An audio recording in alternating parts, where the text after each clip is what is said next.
हाँ, गुरु महाराज जी, आप का पहले तो आपका परिचय बताइए पूरा इसमें। हाँ जी। सबसे पहले सभी प्रभु भक्तों को जय श्री राम। हम दिव्य ज्योति जागृति संस्थान के द्वारा दिव्य गुरु श्री आशुतोष महाराज जी की कृपा व प्रेरणा से आपके क्षेत्र विंजवाला में श्री राम कथा अमृत के 7 दिवसीय कार्यक्रम का आयोजन करने के लिए आए। ठीक है बहन जी, अब बताइए आपका जो आप कथा कर रहे हैं उसका यानी किस मकसद से कर रहे हैं जी, इसका मकसद बताइए। श्री राम कथा अमृत जिसके उद्देश्य की अगर बात करें तो उद्देश्य यूँ तो हर समय इसका रहा है, लेकिन आज के कलिकाल में अगर हम बात करें तो समाज को, हर व्यक्ति को श्री राम जी के आदर्शों की, श्री राम जी की कथा की बहुत आवश्यकता है। क्योंकि आज आवश्यकता है कि हम श्री राम जी को जानें, श्री राम जी के साथ जुड़ें, उनके जीवन की जो मर्यादा है, उनके जीवन के जो गुण हैं, राम कथा का जो ज्ञान है, जो भक्ति का संदेश है, वो प्रत्येक व्यक्ति के लिए बहुत ही उपयोगी है। और दिव्य ज्योति जागृति संस्थान का उद्देश्य सभी को राम जी के विषय में केवल बताना नहीं है, वो राम जी को जनाने के लिए आए हैं। आशुतोष महाराज जी हर व्यक्ति के घट में उस राम जी को प्रकट करने का कार्य करते हैं, और आज हम सभी इसी उद्देश्य से यहाँ पर आए हैं कि हर व्यक्ति राम जी को अपने घट में जाने, राम जी के साथ जुड़े।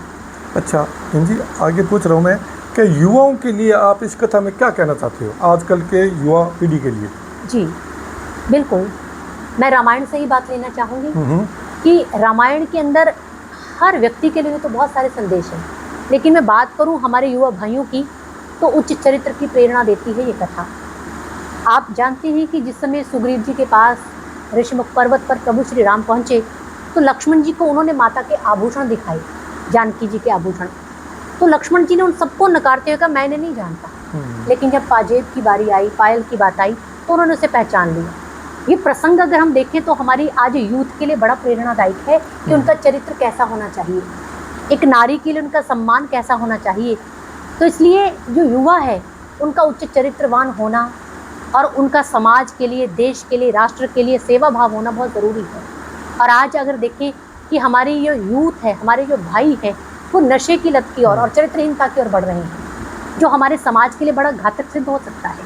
इसलिए आशुतोष महाराज जी हर समय युवाओं को प्रेरणा देते हुए यही कहते हैं कि यूथ जो है एक नदी की धारा की तरह होती है। नदी की धारा यदि मर्यादा में, किनारों की मर्यादा में बहती है तो समाज का सृजन करती है, और यदि यही धारा पथभ्रमित होकर किनारों की मर्यादा को लांघ देती है तो समाज में विध्वंस का तांडव दिखाई देता है। अच्छा, एक और बताना चाहता हूँ कि बहन जी आपने कथा में सब कुछ बताया, समझ में आ रहा है, तो गौ माता के बारे में आप 2 शब्द और बताइए कि गौ माता जैसे भ्रमण कर रही है, गलियों में कूड़ा करकट खा रही है, तो उसके बारे में थोड़ा सा 2 लाइनें बताइए कि जिससे ग्रामीण युवा पीढ़ी या यानी गौ माता को रखने वाले क्या करना चाहिए। पहली बात तो गौ माँ की सेवा हमारे सबके लिए सौभाग्य की बात है, और दूसरा जब गाय दूध नहीं देती तो हम उसे गलियों में छोड़ देते हैं, ये बहुत ही निंदनीय कार्य है। क्योंकि शास्त्र कहते हैं कि गाय हमारी माँ है, और ये बात कोई ऐसा नहीं अंधविश्वास है, सच में गाय हमारे लिए हर परिस्थिति में बड़ी उपयोगी है। गाय अगर दूध नहीं देती तब भी हमारे लिए बड़ी उपयोगी है, उसका श्वास लेना भी हमारे लिए, हमारे घर में उसका खूंटे पर खड़े होना भी हमारे लिए बहुत लाभप्रद है, क्योंकि गाय अपनी सकारात्मक ऊर्जा से हम सबको लाभ देती है।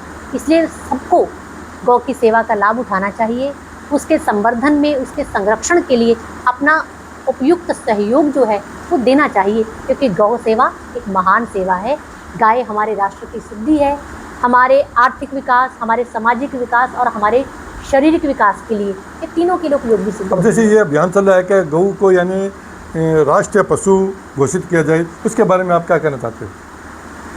देखिए, ये तो समाज है, अगर समाज के अंदर जैसे पीपल की पूजा है, नीम की पूजा है, ये सब करते हैं ना, हम पीपल की पूजा करते हैं, क्यों? क्योंकि पीपल हमारे लिए उपयोगी है, 24 घंटे ऑक्सीजन देता है। ठीक ऐसे ही अगर समाज में गौ को सुरक्षित करने के लिए, उसको संवर्धित करने के लिए ये कार्य भी हम करना चाहते हैं कि ताकि गाय का सम्मान राष्ट्र को समझ आ सके, जनता को समझ आ सके, तो इसमें कोई बुराई नहीं है। अच्छा, जो आप कथा कर रही हैं उसका थोड़ा सा आधे मिनट का सरस बता दीजिए हमको कि ये कथा का मेन मुख्य उद्देश्य ये है, इसलिए हम यानी कथा करें। राम कथा 7 दिन का ये कार्यक्रम लेकर हम यहाँ पर उपस्थित हुए हैं। जैसा कि मैंने पहले कहा कि राम कथा का उद्देश्य, संस्थान का उद्देश्य, महाराज जी का उद्देश्य केवल इतना नहीं है कि हम आए, कहानी सुनाकर चले गए। नहीं, कथा के अंदर रोज अगर आप में से कोई सुन रहा है तो हम एक बात ज़रूर कहते हैं कि मेन उद्देश्य है ईश्वर को अपने घट में जानना, ईश्वर का दर्शन करना। यही इस कथा का पूर्ण फल है, उद्देश्य है कि प्रत्येक व्यक्ति अपने जीवन में प्रभु को अपने घट में देखे, गुरु कृपा से अपने उस 10 द्वार के द्वारा प्रभु का दर्शन अपने घट में करे और उस सनातन भक्ति के साथ जुड़े, ईश्वर के साथ जुड़े। बहुत बहुत धन्यवाद, बहुत बहुत धन्यवाद।